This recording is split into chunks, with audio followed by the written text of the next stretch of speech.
Hey friends, it's Tammy, and I wanted to show you what I'm doing in the kitchen today and give you some pointers about using the Nesco canner, which I recommended to a lot of you. Now, I do have the Presto Digital Canner, which you see right here. It just transitioned over to the cooling phase. I'm canning potatoes today. And then over here, I've got the Nesco canner.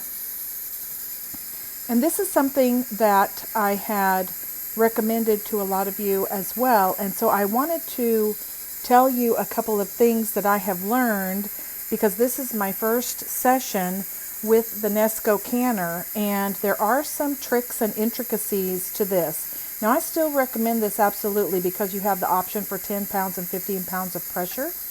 But one of the things that you need to know is that the inside of the canner, the pot has markings on it that show cups. Do not trust that cup measurement for the amount of water that needs to go in with your jars whenever you are getting ready to can.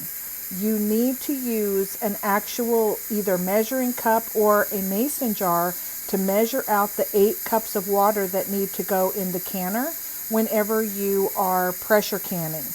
Don't trust the cup markings that are on the inside of the pot, because they are not correct, and you will actually end up with 12 cups of water, and it will cause your canner to not operate correctly. So that was one of the issues that I had. And then another issue is, if you notice whenever your canner goes to the E marking, which is the countdown timer, where it is pressuring up, getting ready to can. As you can tell, mine just switched over here from the chasing bar over to the 40 minutes that it's going to take to process these quarts of potatoes. If it continually beeps and it does not stop, then you do have an error, and you need to unplug the canner and let it cool completely, and then go ahead and troubleshoot. And it's going to take at least 1 hour for the canner to cool and the pins to drop before you will be able to open the canner and check to see what is going on.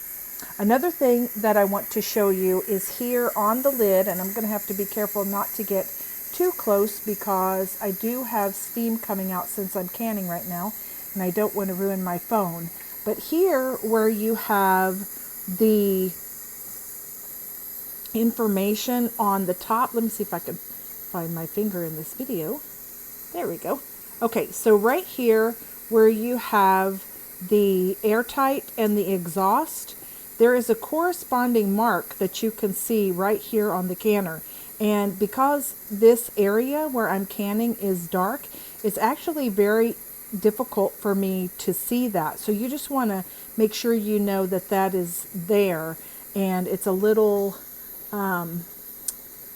it's kind of like an arrow. You see I'm touching it right there. And that is the mark that you need to line up either your airtight or pressure setting or your exhaust setting with that right there.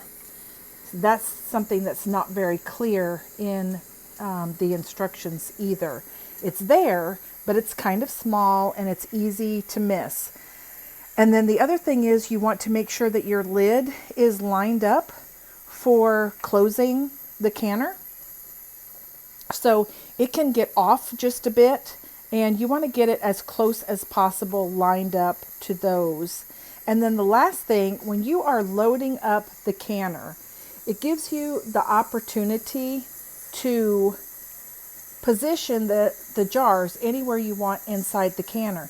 And one of the tricks that I found in a video from a lady in Canada, she said, if you will, whenever you have the lid open and you are putting your jars in, if you will line up this pressure valve with the center of one of your lids, okay, so when you're putting the jars in, just make sure that one of the jars is lined up with the center of that when the lid is open. Then when you close the lid and twist it so that it is closed, it actually puts this valve in between two jars instead of right on top of the jars. And that is another tip that makes this function better. So this is the Nesco Digital Pressure Canner. I do really love the digital pressure canning for a lot of different reasons, but one of them is this is set now, and so when I'm done making this video, I can just walk away and listen for the beep for this to be done, and then I can come unplug it and let it cool for at least an hour, and then I'll be able to open it up and get my jars out. Very, very simple. And then you have the same thing with the Presto Digital Canner. It gives you a display that tells you what stage of the canning process it's in. So actually, from the time that this went to pressure and I put the valve on the top, from that time I can just walk away from it and it'll be done whenever it's done, and it'll have a little display here that says done. And you don't have to monitor it. You don't have to monitor the pressures or the temperature or anything like that with the digitals, and so I really love it.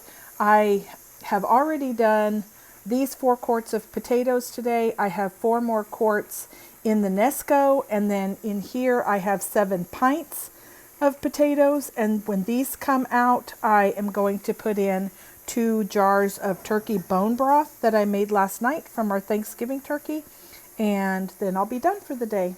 So hope this is helpful to you guys, and for those of you who purchased a canner using my link, I really appreciate it. If you are interested in either one of these canners, I will be posting affiliate links in the description so you can see exactly the models that I have and use. And if you have any questions, you can let me know. All right, have a great day.